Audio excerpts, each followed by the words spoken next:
اللهم صل على سيدنا محمد وعلى آل سيدنا محمد كما صليت على سيدنا إبراهيم وعلى آل سيدنا إبراهيم إنك حميد مجيد اللهم بارك على سيدنا محمد وعلى آل سيدنا محمد كما باركت على سيدنا إبراهيم وعلى آل سيدنا إبراهيم إنك حميد مجيد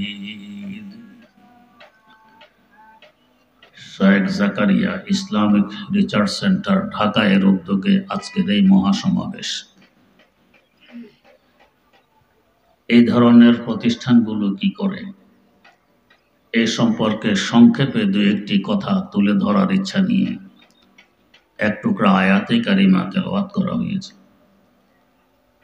কথাগুলো হলো, আমরা যা কিছু দেখি, চাই জীব হোক, চাই নির্জীব হোক, চাই জড় পদার্থ হোক, সব কিছু রূহ আছে, জীবন আছে, দেখে শোনে এবং বোঝে।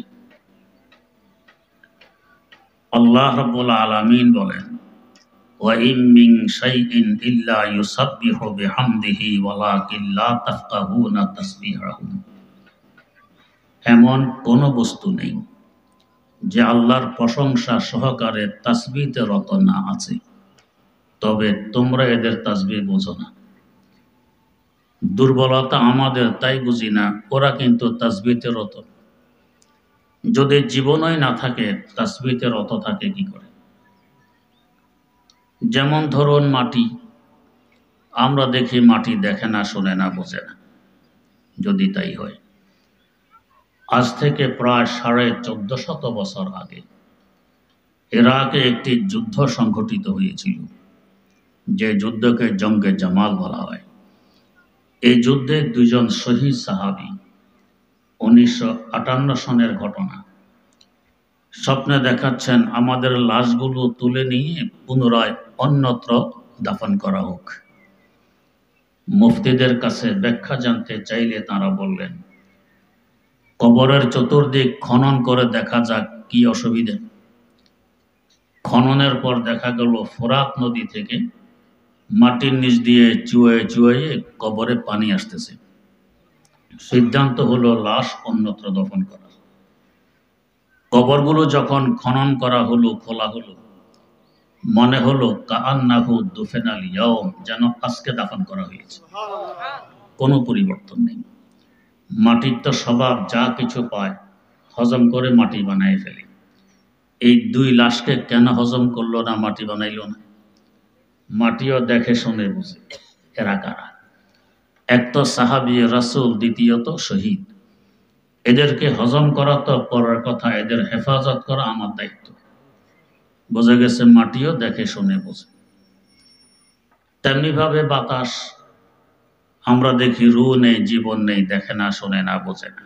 যদি তাই হয়, হাকিমুল ইসলাম আল্লামা কারি তৈয়ব সাহেব রহমতুল্লাহ আলাইহি লিখেছেন, আল্লাহর এক ওলি যমুনা নদীর তীরে বসবাস করতেন স্ত্রী সহকারে। নরবরে ছোট্ট একটি ঝুপড়ি, এখানে তাদের বাস। অলির নাম ছিল শাহদৌলা। একদিন জোরসোরে তুফান শুরু হয়, ঝুপড়ি এখনই পড়ে যাবে। কিন্তু আল্লাহর ওলি শাহদৌলা আল্লাহ বিল্লাহ মগ্ন।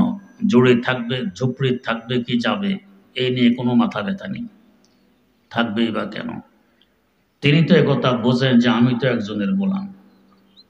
গোলাম কি খাবে, কি পরবে, কোথায় থাকবে, এই দায়িত্ব গোলামের নয়, দায়িত্ব গোলামের মালিকের।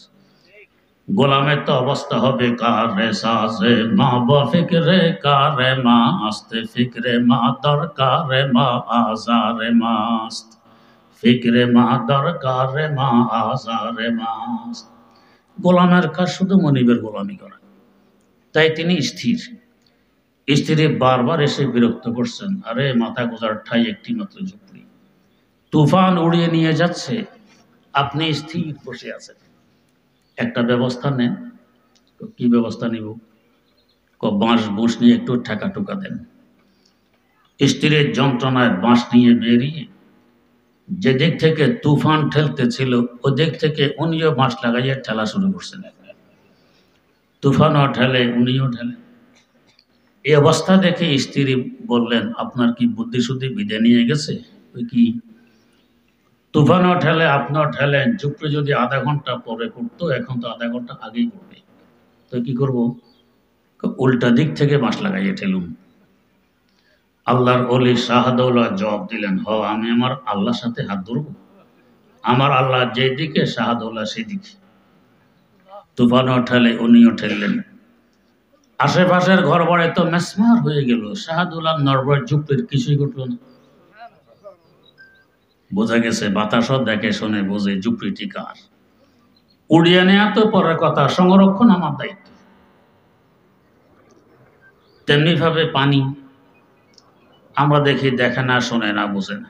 যদি তাই হয়, কুতবে জামান হযরত কারি ইব্রাহিম রহমতুল্লাহ আলাইহি, উজানির প্রথম পীর, ওনার জীবনীতে লেখা আছে, দেখবেন গভীর রাত জানামাজ কাঁধে দ্রুত বাড়ি থেকে বেরিয়ে আসলেন। খাদেম লক্ষ্য করলেন, এত রাত কোথায় যান? খাদেম দেখতেছেন যে হুজুর পুকুরের ঘাটে এসে পানির উপরে হাঁটতে হাঁটতে পুকুরের মধ্যখানে গিয়ে জানামাজ বিছিয়ে তাহাজ্জুদের নিয়ত বাঁধলেন, আল্লাহু আকবার বলে ডুবতেছেন। তো পানির তো স্বভাব ওজনে কিছু পেলে ডুবিয়ে দেয়, ওনাকে কেন ডুবায় না? পানি চিনে যে উনি কি। ডুবানো তো পরের কথা, তার হেফাজত আমার দায়িত্ব। এখানে একটি প্রাসঙ্গিক কথা, উনি চাইলে তো নামাজ ঘরেও পড়তে পারতেন, চাইলে মসজিদেও পড়তে পারতেন, পানিতে আসলেন কেন? বুজুর্গি দেখানোর জন্য।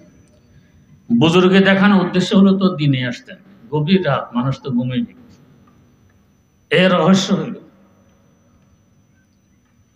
হাকিমুল ইসলাম আল্লামা কারি তৈয়ব সাহেব রহমতুল্লাহ আলাইহি লেখেন, কখনো দেখবে পানি কলকল আওয়াজে চলতেছে, কখনো নীরব নিস্তব্ধ। যখন দেখবে কলকল আওয়াজে চলতেছে, বুঝবে পানি জিক্রে জ্বলি তথা জোরে জোরে জিকির করতে করতে চলতেছে। যখন দেখবে পানি নীরব নিস্তব্ধ, বুঝবে জিক্রে খফি তথা আস্তে আস্তে জিকিরে মুখ। তার মানে পানি সবসময় জিকিরে আছে। জিকিরওয়ালার কাছে গেলে কলবে জিকির জারি হয়, তাই পানিতে নামাজ। দ্বিতীয়ত, পানি হলো নরম। পান করার সময় পেটে ঢোকার জন্য চিবাইতে হয়, গিললে পেটে ঢোকে, নরম। নরমের কাছে গেলে কলব নরম হয়, শক্তের কাছে গেলে অন্তর শক্ত হয়। আগের যুগে একজন মানুষ মারা গেলে পুরো এলাকায় শোকের ছায়া নেমে আসত। এখন চোখের সামনে কত মানুষ মারা যাচ্ছে, অনুভূতিতেও আসে না। ব্যবধান কেন? আগের যুগে মানুষ কাঁচা ঘরে থাকতো, নরম ঘরে, অন্তর নরম ছিল। এখন পাকা ঘরে থাকে, শক্ত ঘর, কলব শক্ত হয়ে গেছে। পানি নরম, নরমের কাছে গেলে কলব নরম হয়। নরম কলবে সহজে আমার আল্লাহ ধন্যা দেন, যেহেতু আমার আল্লাহ নরম, আর রাসূল সাল্লাল্লাহু আলাইহি ওয়াসাল্লাম নরম। তাই আল্লাহর এক ওলি বলেছিলেন, আয় রব তু কারিমি ও রাসূলে তু কারিমি, আয় রব তু কারিমি ও রাসূলে তু কারিমি, সদ শুকর কে হাসতে মুমিয়ানে দো কারিমি, সদ শুকর কে হাসতে মুমিয়ানে দো কারিমি। আল্লাহ, তুমি এক নরম খোদা, তোমার হাবিব সাল্লাল্লাহু আলাইহি ওয়াসাল্লাম আরেক নরম রাসূল। আমার কলব যদি নরম হয়, সহজে নরম কলবে আল্লাহ ধন্যা দেয়। এই জন্য পানিতে গিয়ে নামাজ, যাতে কলব নরম হয়। তো বলার উদ্দেশ্য, পানিও দেখে শুনে বুঝে আমার উপরে কি। পাথর একটি জড় পদার্থ, দেখে না, শোনে না, বোঝে না, রূহ নেই, জীবন নেই। যদি তাই হয়, আরেফ বিল্লাহ আল্লামা রুমি রহমতুল্লাহ আলাইহি মুসনাবি শরীফে লিখেছেন, একদিন আবু জাহাল মলউন 6টি পাথরের টুকরা মুঠের ভিতরে লুকিয়ে দরবারে নবুয়তে উপস্থিত হয়। উপস্থিত হয়ে বলছে, ভাতিজা, আকাশের উপরে কথা শোনাও, জমিনের নিচের কথা শোনাও। আমার মুঠের ভিতরে কি লুকিয়ে আছে যদি বলতে পারো, বুঝবো তুমি সত্য নবী। রাসূলুল্লাহ সাল্লাল্লাহু আলাইহি ওয়াসাল্লাম বললেন, চাচা, আপনার মুঠের ভিতরে কি লুকিয়ে আছে বলতে পারলে আপনি বুঝবেন আমি সত্য নবী। আপনার মুঠের ভিতরের লুকায়িত বস্তুগুলো যদি সাক্ষী দিয়ে দেয় যে আমি সত্য নবী, তাহলে گفته بو جهلی دوام نادر دراست گفته آره حق ازا قادر دراست। আবু জাহল বলছে, বাতিজা বলো কি, তোমার তো বাকশক্তি আছে, কথা বলতে পারো, আমার মুঠের ভিতরে এমন কিছু বস্তু লুকিয়ে আছে, এদের বাকশক্তি নেই, এরা কথা বলতে পারে না। আবু জাহাল একথা বুঝতে সক্ষম হলো না যে আমাদের মুখের ভিতরে এক টুকরা গোশত, যাকে আমরা জিহ্বা বলে থাকি, নাড়া মারলে কথা বেরিয়ে আসে। যে আল্লাহ গোশতের টুকরা কথা বের করার শক্তি দিতে পারেন, এ আল্লাহ পাথরের টুকরা কথা বলার ক্ষমতা দিতে পারেন না? দুজনের কথা চলছে, এর মধ্যে পাথরগুলো কথা বলা শুরু করে দিয়েছে। কি কথা? লা ইলাহা গুফত ইল্লাল্লাহ গুফতে গওহরে আহমদ রাসূলুল্লাহ সুফত। ও আবু জাহলে মনো, তোর মতো একজন মুশরিকের মুঠির ভিতরে আমরা ৬টি পাথরের টুকরা লুকিয়ে আছি। তোর ভাতিজা সত্য নবী কি অসত্য নবী, সাক্ষী শুন। আমরা সাক্ষী দিচ্ছি একমাত্র উপাস্য আল্লাহ রাব্বুল আলামিন। তোর ভাতিজা হযরত মুহাম্মদ সাল্লাল্লাহু আলাইহি ওয়াসাল্লাম আমাদের আল্লাহর পাঠানো সত্য রাসূল।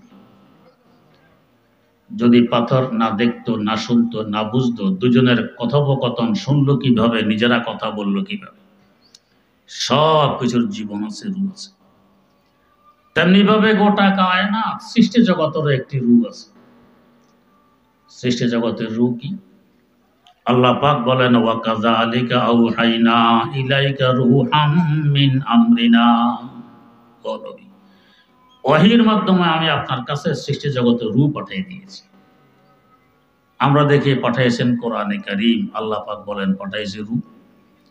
হাকিমুল ইসলাম আল্লামা কারি তৈয়ব সাহেব রহমতুল্লাহ আলাইহি এই আয়াতের তাফসীরে লেখেন, এখানে রূহ মানে কোরআনে কারীম, গোটা সৃষ্টি জগতের রূহ। রূহ যতক্ষণ দেহে আছে, দেহ ততক্ষণ জিন্দা আছে, দেহের মূল্য আছে। রূহ দেহ ত্যাগ করলে দেহ মধ্যে এখন লাশাই, যার সংক্ষেপ লাশ, তার কোনো মূল্য নেই। যতদিন কোরআন জগতে আছে ততদিন জগৎ জিন্দা আছে, জগতের মূল্য আছে। কোরআন নেই তো জগৎ মুর্দা, জগতের মূল্য নেই। এই কোরআন জগতে জিন্দা রাখতেছে কারা? এই ধরনের Sheikh Zakaria Islamic research centre, এই ধরনের মাদ্রাসাগুলো কোরআনকে জিন্দা রেখেছে। এই ধরনের আলেম সমাজ কোরআনকে জিন্দা রেখেছে, যার বরকতে আমাদের থাকা, খাওয়া, পড়া, রিজিক সব কিছু আল্লাহ পাক দিয়ে যাচ্ছেন। কোরআন চলে যাবে, রূহ চলে যাবে, দুনিয়া হবে মুর্দা, রিজিক বন্ধ হবে, থাকা খাওয়া বন্ধ হবে, সুখ শান্তি বন্ধ হবে, সব বন্ধ হবে, দুনিয়ার টিকবে না, কিয়ামত কায়েম হবে।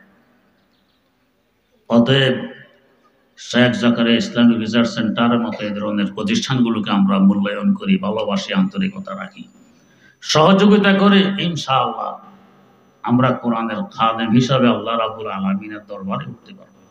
আল্লাহ রাব্বুল আলামিন আমাদেরকে তৌফিক দান করুন। সুবহানাল্লাহি ওয়া বিহামদিহি, সুবহানাকাল্লাহুম্মা ওয়া বিহামদিক।